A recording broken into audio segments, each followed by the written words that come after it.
Today's video is going to be on how I ended up getting my Big 5 book deal as a debut author. This is going to be the complete story, all of the backstory, all of the details. There will be timestamps down below if you want to jump to certain parts of the video. We are going to be discussing a little bit about my journey to writing the failed manuscript that I queried and how that indirectly led to me getting the deal that I now have, and how I connected with my publisher, Berkley, an imprint of Penguin Random House. In case you're new here, hi, my name is Jackie, and my debut historical mystery novel, The Cloak and Dagger Club, is coming out in summer 2026 with Berkley, an imprint of Penguin Random House, and there will be a sequel to follow. In order for the story of how I got my book deal for The Cloak and Dagger Club to fully make sense, we do have to talk a little bit about my background and the manuscript that I wrote before I wrote this one. Now, I have always wanted to be a writer. I do not remember ever consciously making a decision that this is what I wanted to do. I just remember always having this in my heart. I may have mentioned this on my channel before, but when I was about 2 years old and I physically did not know how to write, I would come up with stories and I would have my grandmother write them down for me, accompanied by my very terrible toddler illustrations. But I think that just shows you how long this has been something that I've been passionate about. And then from the ages of about 12 to about 22, I wrote a lot of fan fiction, and I mean a lot. When I added it all up, it equated to a little over 600,000 words in that 10-year period, which is the equivalent of 6 or more adult novels. And when I was in college, being a full-time student with a full course load, I also wrote 2 Game of Thrones fan fictions. There was one and then there was a sequel to it, and they were each around 100,000 words long, literally novel-length Game of Thrones fan fiction. And that was the moment when I said to myself, you know, Jackie, all of these years you've wanted to be an author and you've told yourself that you're not ready, that you can't do it, but you just wrote these 2 novel-length fan fictions in your free time for free? Clearly, if you wanted to, you could actually write an adult novel. So it's time for you to maybe take this seriously. So that conversation with myself happened, I guess, about 4 or 5 years ago at this point. I was in college at the time.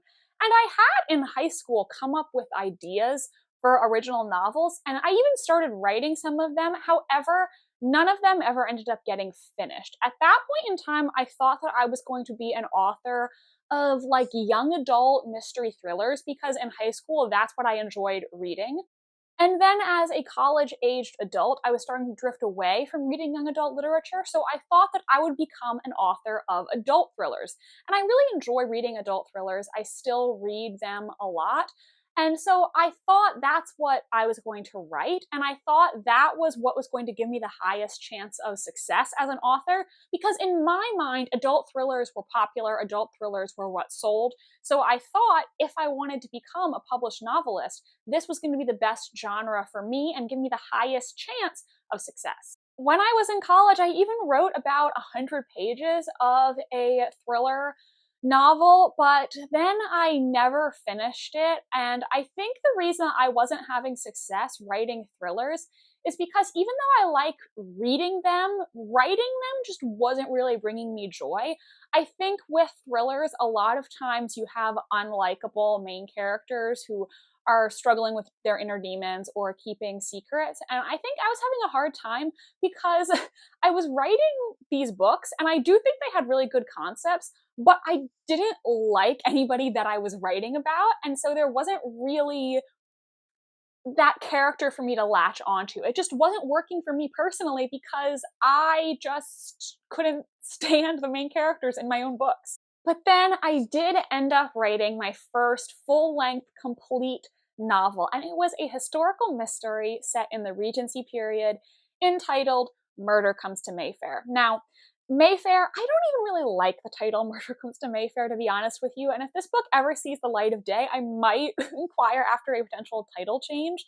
What I was going for was I intended for this to be the first in a series, and I wanted to have that element of alliteration, and I wanted every single book in the series to have a location in the title. Like, for instance, you know, a London neighborhood. Mayfair is a very wealthy London neighborhood. So that's what I was going for with the title, though to be honest, I don't love it. This was the first time that I completed an entire novel. I went through, I think, 7 drafts. I had beta readers for it. My mom read it, and I really was happy with what I did. I still think to this day that Mayfair is a good book. Now, my 2 favorite authors of all time are Jane Austen and Agatha Christie. So this was supposed to be a Jane Austen-inspired murder mystery. And the basic premise was that our main male character was a Bow Street runner. The Bow Street runners were the precursor to the Scotland Yard police force. And he teams up with a high society girl to solve a murder mystery. This is the first book that I ever queried to literary agents. In case you don't know, querying is basically the process where you submit your manuscript to literary agents. You write a query letter, which is sort of like a pitch for your book, talking about what the book's about, who's the target audience, what are some other similar titles, etc. And I think I went into this process being slightly naive because in my mind, I think deep down in my heart, I did believe that I was going to get an agent for it. I was nervous. I was worried that maybe I wouldn't succeed, but I do think deep down I thought, well, this book is good. I think it's of publishable quality. So therefore, surely at least one person out there is going to want to snap me up. And of course, that's not what happened. I sent this book to 67 literary agents over a period of, I think, like 9 months or something. I did make a video when I was preparing to re-enter the querying trenches with my second book, where I discussed my specific stats, so I'll link that in the card. I don't remember exactly what the stats were now, but I got a decent request rate, but no offers. And it was really difficult because when agents read my full manuscript and rejected it, none of them gave me specific or actionable feedback.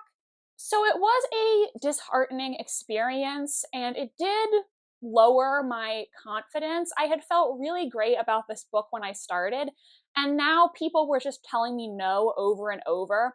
I think the hardest part was that I wasn't getting any concrete feedback. I would get vague statements like, oh, I loved the plot, but I didn't fall in love with the characters. And, you know, what does that really mean? Does that mean that there's something I need to do better skill-wise? Is this just that agent's subjective opinion? It was really hard, and I didn't know what I was doing wrong, so to speak. Now, when you are querying literary agents, the advice that everyone gives you is to work on another project. It keeps you sane and gives you something to focus on instead of constantly refreshing your inbox. Also, if your manuscript does fail to land an agent, at least then you have a new manuscript that you can go out with when you're ready. It's the best way to stay sane and make efficient use of your time. Now, I was planning for Murder Comes to Mayfair to be the first in a series. However, I don't think it's that wise to start working on your sequel before you get an agent, because obviously you don't know if you're going to get an agent, and even if you do get an agent, you don't know the book is going to sell. And what are you going to do with a sequel if the first book hasn't sold? So I wanted to write a totally independent historical mystery project.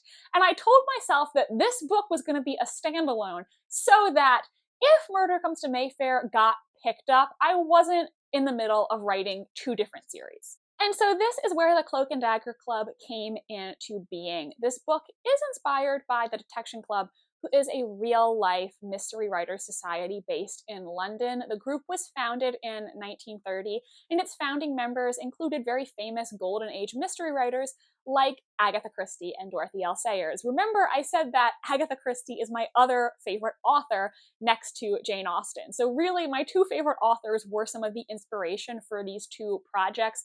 I feel very passionately about these topics, and so I thought, you know, this idea of a mystery writers club is really, really cool. And what would happen if there was a mystery writers club and an actual murder took place inside the group? I remember that actually, this might sound kind of silly, but really the idea for the Cloak and Dagger Club dawned on me one day while I was in the shower.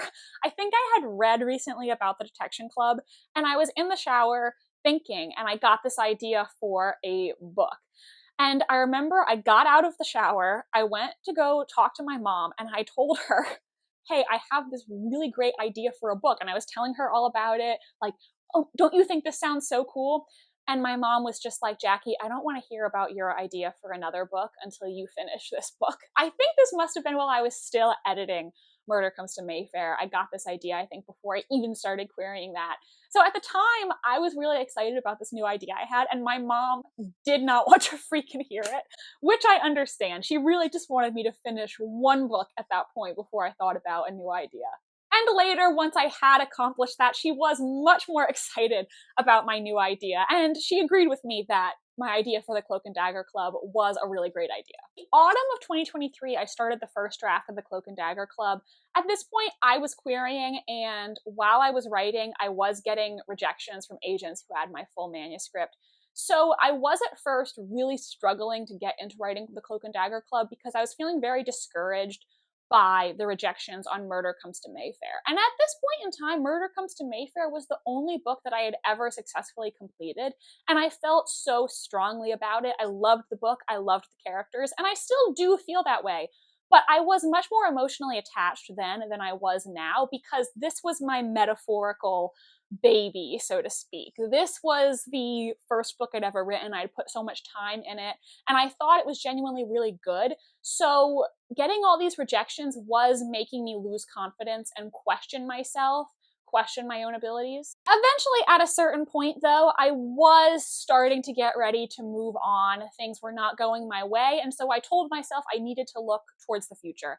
And the more and more I wrote the Cloak and Dagger Club, the more I got into it. By the spring of 2024, I considered Murder Comes to Mayfair pretty much dead. It was odd because I got a lot of requests at the beginning of my querying journey, and then there were many months where I got nothing except rejections and silence. So at this point, I was like, this is not going to happen. Nobody wants this book. I'm just going to focus on the Cloak and Dagger Club. However, in the spring of 2024, this is where Berkley comes into the story, okay? I made you listen to all of this for a reason, because it is Murder Comes to Mayfair, my failed project, that led me to Berkley, my now publisher. Berkley announced that they were going to be having an open submission period. They had done one of these before, and basically what an open submission is usually big five publishers like Penguin Random House. They only accept manuscripts from people who are agented. And this is for many reasons. Number one, because if somebody like Penguin Random House just let any person in the world submit a full manuscript, they would get so many submissions, many of them not good. You know, people say that literary agents are gatekeepers of the industry, which is to a certain degree true, but it's also like reasonably, you know, the publisher needs to have that kind of buffer so that they're actually getting a reasonable amount of work. If anybody could submit to them anytime, like, they would never get anything done. But they had one of these open submission periods before where they let people who were unagented submit directly to the publisher. A way to, you know, find new talent, diversify their list, and give a chance to potential up-and-comers in the industry. The first time they had done this, I think 2 years before, they ended up publishing 4 books from that open submission period. 4 books out of about 5,000 submissions. So now at this point in spring 2024, they had gone through all of the submissions from the first time. They had picked out these 4 books. They were all going to be published later that year or in early 2025. And so they said they were going to do open submission again. Their original plan was to do the open submission for 1 day only. They were going to open their inbox at, I think it was around, 9 a.m. Eastern or something like that. And they were only going to take the first 1,000 submissions, since they'd gotten 5,000 the first time and it took them so long to go through those 5,000. They wanted 1,000 only. At this point in time, I had been querying Murder Comes to Mayfair. It wasn't going anywhere anymore, and I was working on the Cloak and Dagger Club. I think at this point, perhaps I had a first draft, but I definitely hadn't finished editing it. It was not close to being ready. And at the same time, I thought to myself, man, I don't know when or if Berkley is going to do an open submission again. And Berkley was and is one of my favorite publishers. So I did not want to let this opportunity pass me by. I did not know if it was ever going to come again. And I told myself, I am going to be one of those 1,000 submissions. I decided, what do I have to lose? I'll give them Murder Comes to Mayfair. They're probably going to hate it because nobody wants this book, but I'm going to take the chance. The worst thing they can do is say no. Now, funny story. It's funny now, but it did not feel funny at the time.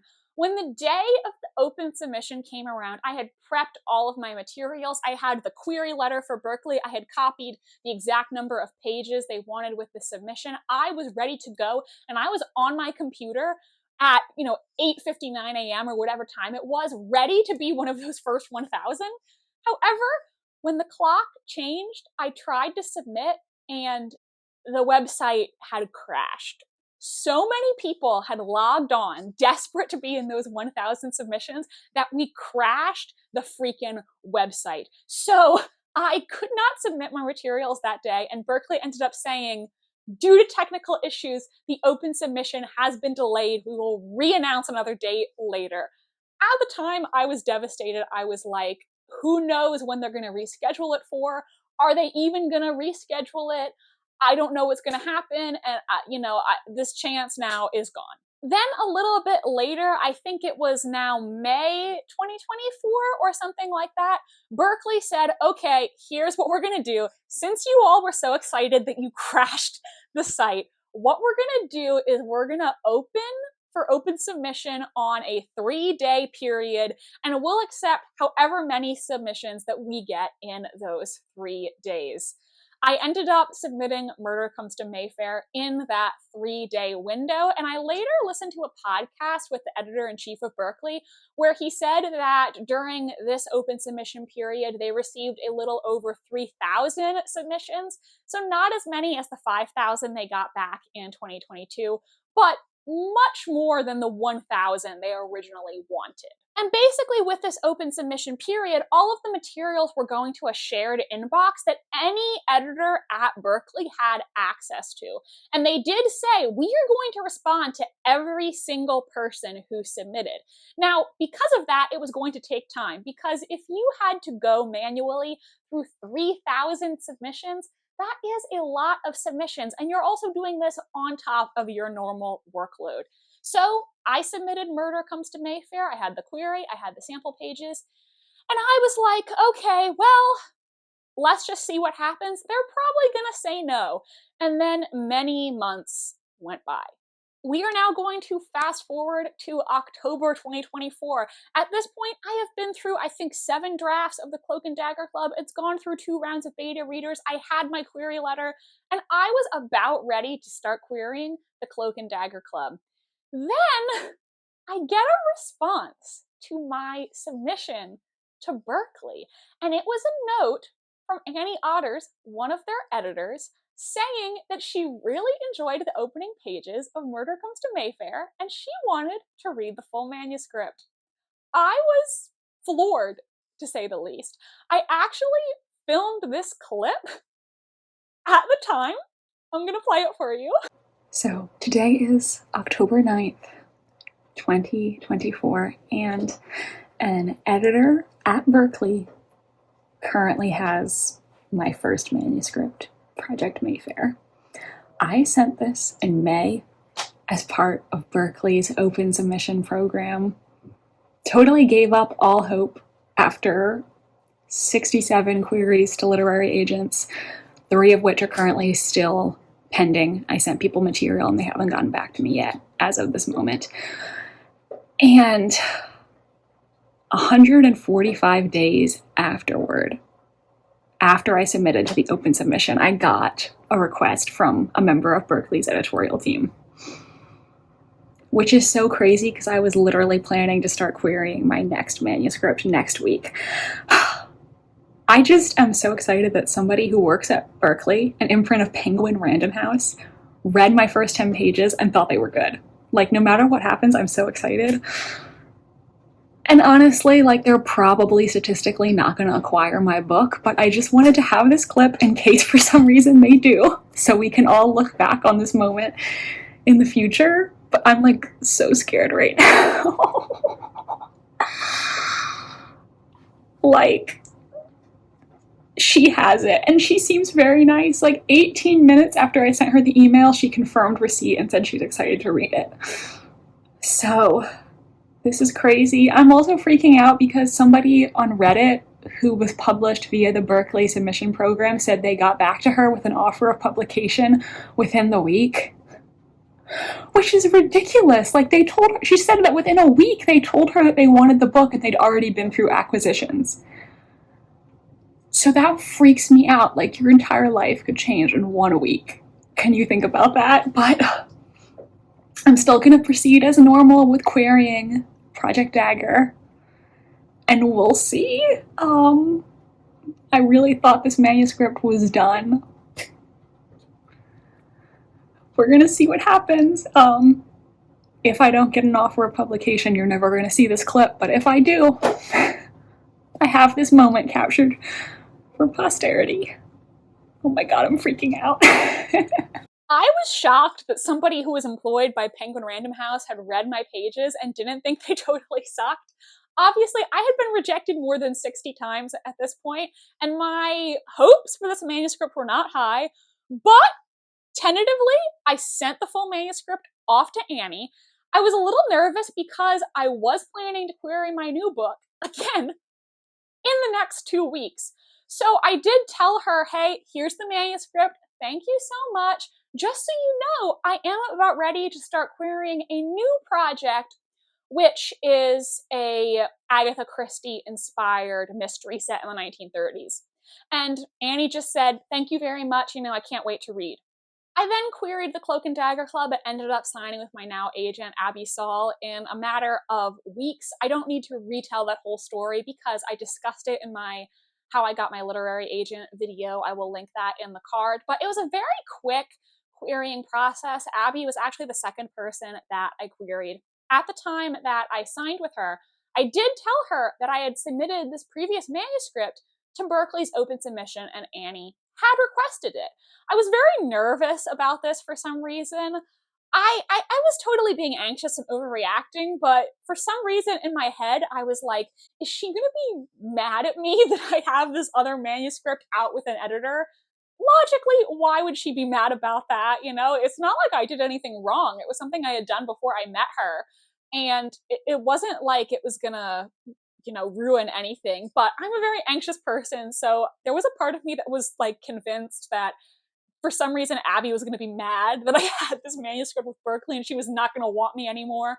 Of course, that didn't end up happening. Basically, what Abby told me is, okay, that's totally fine. It might take them a little while to respond to you about the manuscript. We were planning to start submitting the Cloak and Dagger Club to publishers in January after we did one round of edits together. Obviously, in December, a lot of people are out of the office, so we really didn't want to start submitting until after the holiday season anyway. So what Abby told me is if it's about time for us to start submitting the Cloak and Dagger Club and Annie hasn't gotten back to you about Murder Comes to Mayfair, then we will either retract that manuscript or ask her if she wants to do a swap and read the Cloak and Dagger Club instead. So I said, yeah, that sounds good to me, and that was our plan. I was shocked to even receive the request for Murder Comes to Mayfair in the first place because I had totally given up on it.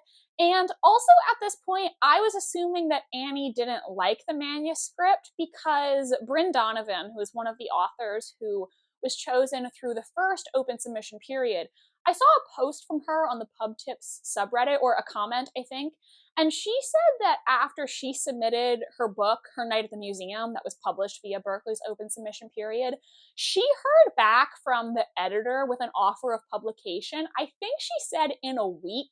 And so at the point that I signed with Abby, it had been a month.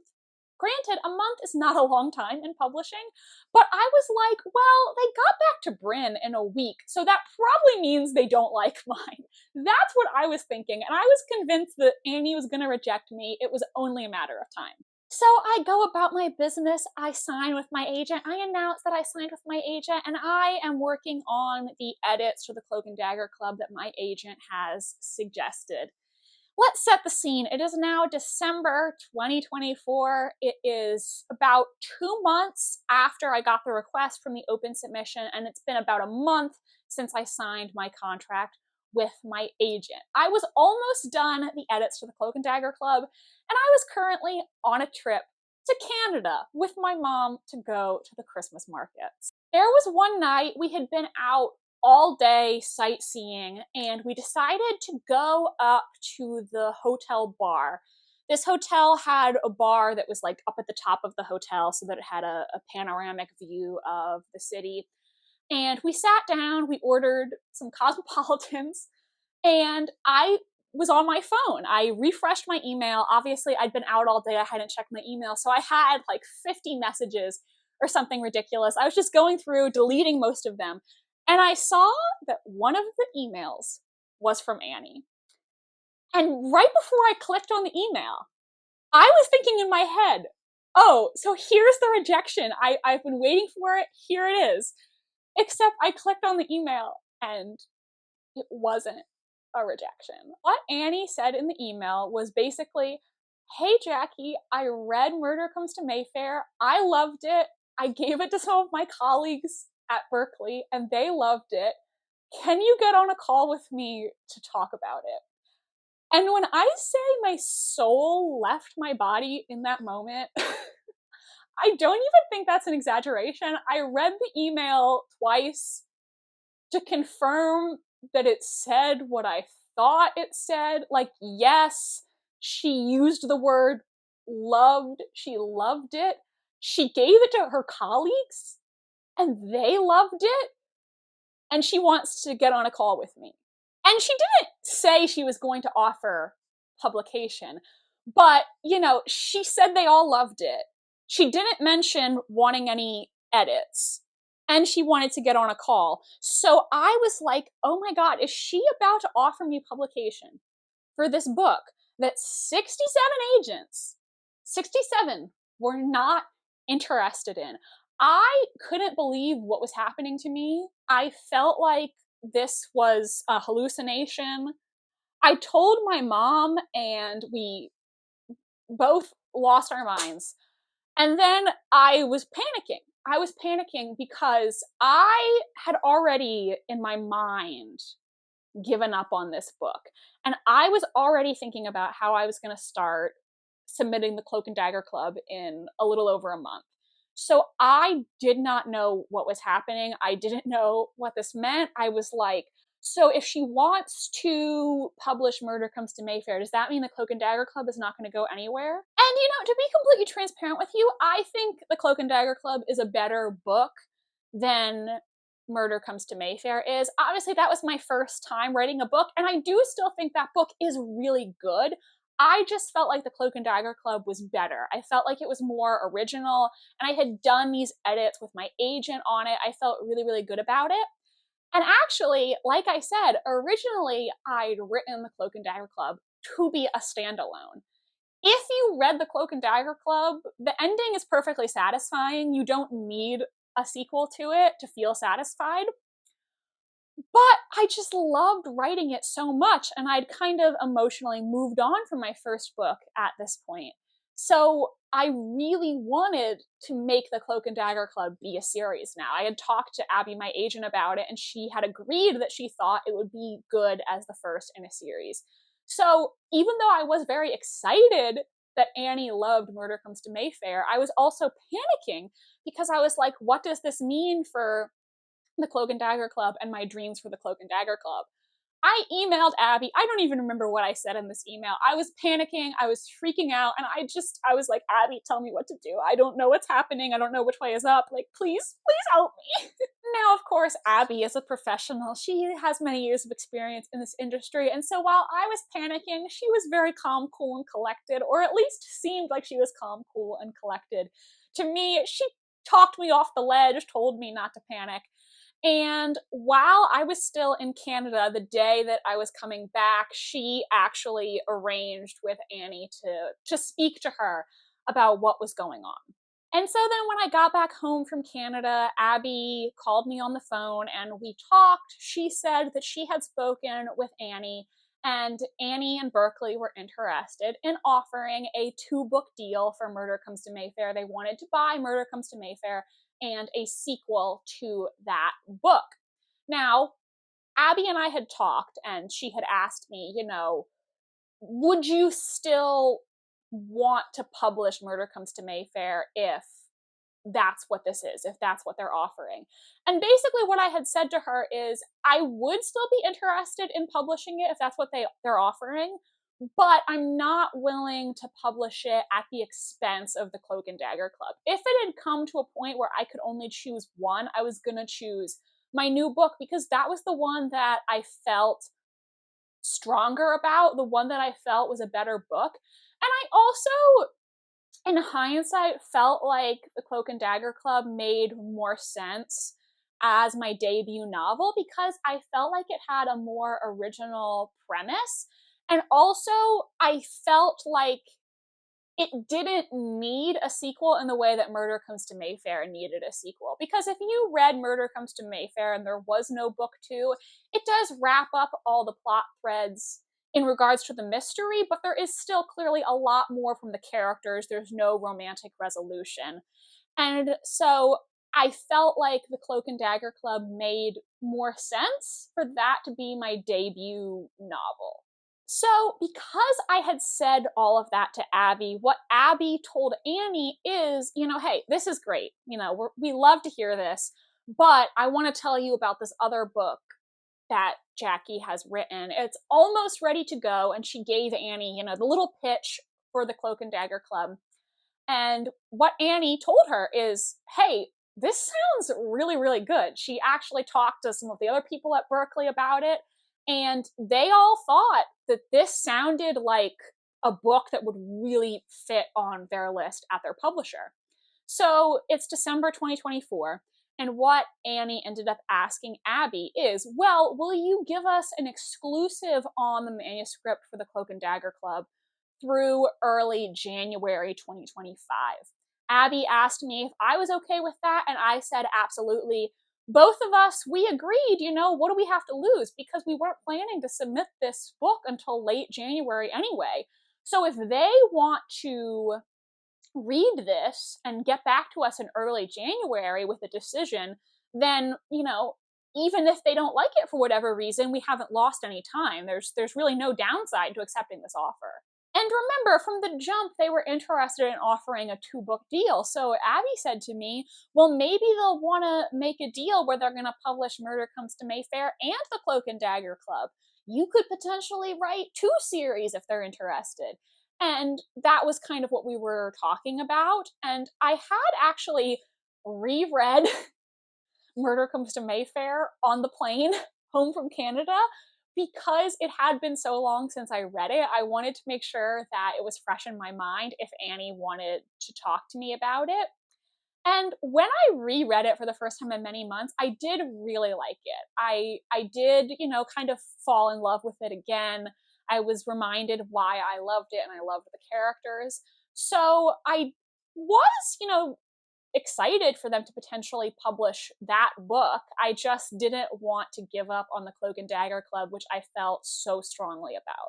The prospect of potentially writing 2 series was exciting. I was nervous, however, because I didn't know if I would have the time to do that or if it was something the publisher would be open to. Obviously, I do have a full-time job in addition to being a writer, and I didn't know, could I write 2 series? Because typically an author most of the time wants to publish 1 book a year. So was I going to publish a book in my Regency series 1 year and then one in my Cloak and Dagger Club series and then the Regency and then was I going to do alternating years? Were they going to ask me to do 2 books a year? Because I didn't know if I could meet that timetable. And so I was excited, but I was also a little unsure about the logistics and how is this going to work if they wanted to buy both books. So the holidays go by. I am going over all of this in my mind, and obviously I don't know what's going to happen.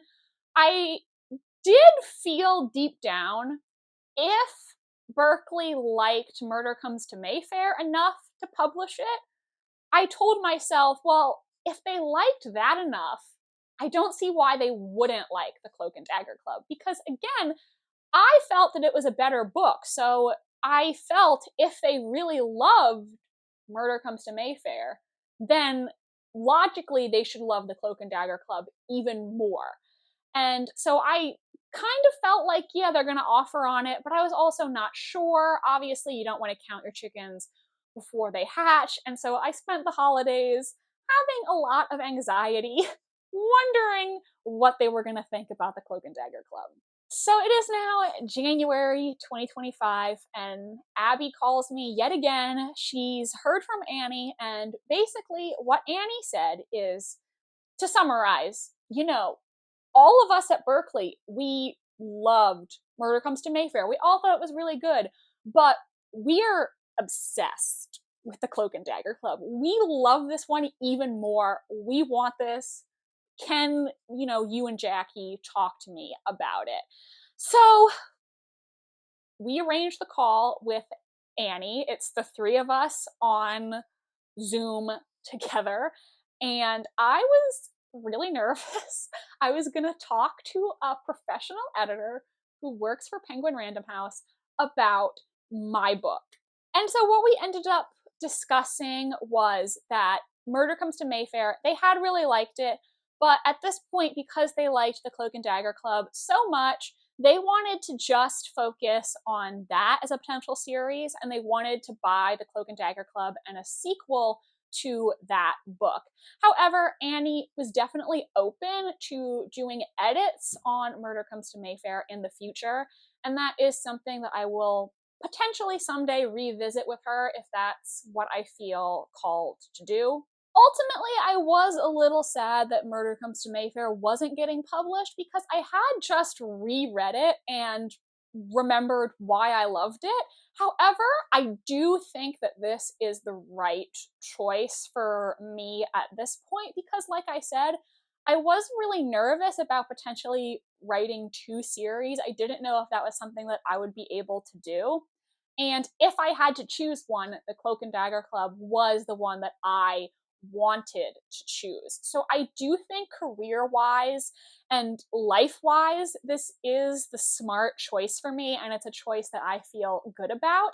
I did still really love Murder Comes to Mayfair. I do love it, and I think that book has a lot of amazing characters who I love and is really rife for a long-standing series. So maybe someday I will ask Annie if she wants to work on edits to that book together to make it stronger. I also forgot to mention that obviously Abby had never read Murder Comes to Mayfair. So when I told her that a publisher was interested in it, I had to send it to her, and she had to read it really quickly for this call with Annie. Bless her, bless her. Yeah, she really didn't know when she signed me what was coming her way. January, I had this call with Annie, talking to her for the first time, and, getting to see her on video, have a conversation with her. I was extremely nervous because I'm just an anxious and socially awkward person in general, and I really wanted her to like me, obviously. I wanted to come across as very calm. And I was nervous about it, but she is a very, very nice person, and the call went great. I was also nervous because I didn't know if she was going to have a lot of edits to the Cloak and Dagger Club. And obviously, I wanted to be published, but I also wanted the editor to understand my vision. Luckily, she totally did, and I was actually pleasantly surprised by her edit suggestions. She really didn't want to make any major changes to the plot. And obviously, I didn't think the book needed major changes to the plot, but a lot of times publishers will want big edits to a book or will want to rework some plot threads. So I didn't know what she was going to ask for. Luckily, everything that she suggested made perfect sense to me, and I felt like it was totally going to work with my vision for the book. She understood what I was going for, and everything that she suggested was just meant to strengthen what I'd already done. She talked to me a little bit about who she saw the target audience of this book being. She said, I think it's really going to appeal to our historical mystery base.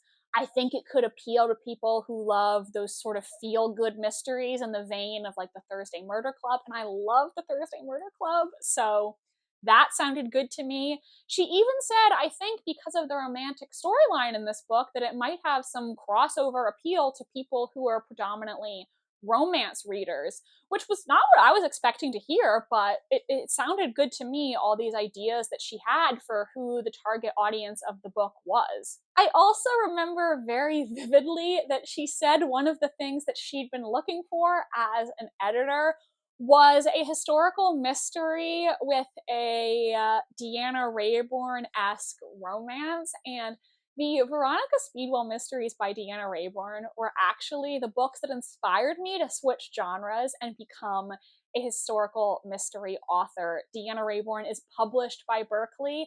And so when Annie said, I've really been looking for a historical mystery with a Veronica and Stoker-esque romance to it, I really had to fight really hard to maintain my cool in that moment because I was totally fangirling. I was like, I love Deanna. Because I do really love her books, and she actually is an inspiration to me. She did inspire me to take this path, so I totally fangirled.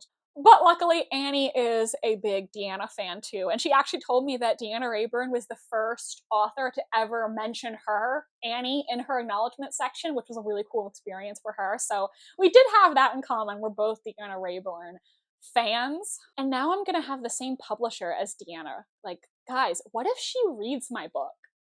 What if she reads it? I hope she likes it if she does. So we had the call. It went great. I felt really good about it. I felt really good about Annie and everything that she said about my book. And it was really heartwarming to hear that she loved the Cloak and Dagger Club. I did say in one of my writing vlogs, I I think hearing Annie's thoughts on the book was the first time that I felt like I actually had a fan, so to speak. I felt like, oh my God, there's a person who really loved this thing that I did. She told me that she'd been up till 3 a.m. reading it in her feels, and that just made me so happy that I wrote something. I created this from my brain, and that was the reading experience that I was able to give another person. I know it sounds silly, but that comment about being up till 3 a.m. in her feels meant a lot to me. I mean, remember, I have a fan fiction writing background. Over the years, I have been obsessed with so many pieces of media, and I've always wanted to be able to inspire that kind of love in another person and to give them that feeling that is so amazing to me. So this was really the first time that I felt like I'd accomplished that goal. I'd made it in that way. 2 days after the call, Annie made her formal offer of publication. Now, when an editor is offering publication to a book, they do have to get the approval of the publisher, obviously. They have to take it through an acquisitions meeting and basically pitch this book they want to acquire to the publisher, talking about why it's a good investment, why they think it's going to appeal to that publisher's readership base. And they also have to run the calculations to decide how much money they want to offer the author, because you're typically going to get an advance when you sell a book, an advance on royalties. Now, if it's a small publisher, they may not give you an advance. There are a lot of small publishers who just don't have the budget to do advances. But when it's a big five publisher like this, an advance is expected, and there was a certain amount of money that we were hoping for. When the offer came in, it was again a 2-book offer, this time for the Cloak and Dagger Club and a sequel to that book. And actually what Berkley was offering was a preempt. Now, I did define loosely what a preempt is in my book deal announcement, but basically a preempt is when a publisher gets a submission and they really like the submission. They really want to acquire this book. And so they offer you pretty advantageous terms. Attached to that offer is the condition that you have to accept it, usually within a certain time period, like let's just say, 72 hours or something like that. If you want this advantageous offer, you need to accept it within this certain time period, and you also have to withdraw it from any other publishers who are currently considering it. Obviously, in my case, there were no other publishers who were reading it because technically I'd never truly gone on submission. Berkley was the only publisher who read either of my manuscripts. But, if I wanted to accept this deal, I would have to agree that I was going to commit to working with them. I was not going to press my luck and go to other publishers, so to speak. The reason that publishers offer preempts is because they want to prevent an auction scenario. Books, if there's a lot of interest, can get into a bidding war where all these publishers, get together and they compete to see who's going to offer the best deal. So you offer a preempt when you want to avoid that situation. You really feel strongly about a book and you really want it, so you don't want to have to, compete, so to speak, with other publishers and potentially lose out. So the deal that they offered us was a good deal, but of course we did want to negotiate it a little bit, which we did. They also said that what they were interested in buying were the world rights to the book. So typically when you sell a book to a publisher, they can ask for the North American rights, which means the right to publish the book throughout North America, the world English rights, which means the right to publish the book in English in any country in the world, or the world rights, which is what they asked for in my case, which basically means the right to publish the book throughout the world in any language. Berkley also wanted to purchase the audiobook rights for this book. And to me, it was really important to have an audiobook for this. That was something that I thought would be really cool and that I really want to happen. I really want the Cloak and Dagger Club to be an audiobook so audiobook listeners can also enjoy it. And so it was important to me that if we were going to sell them the audiobook rights, they were actually going to make an audiobook. And Annie did say that at Penguin, they have their Penguin Audio, and it is their goal for every book they buy to be turned into an audiobook. That is what they aim for. And so with her telling me that, I felt okay about letting them have those audiobook rights, because really that was just what was important to me. The important thing to me was that the audiobook was going to be made, and based on what they've told me, that is their intention. In the end, we did accept that deal with Berkley and Penguin Random House for the Cloak and Dagger Club and its currently untitled sequel.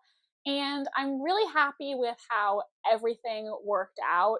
This is a publisher who I've admired for a long time, and they do publish a lot of great titles in my genre. They publish Deanna Rayborn, they publish Anna Lee Huber, these really big popular authors in the historical mystery genre.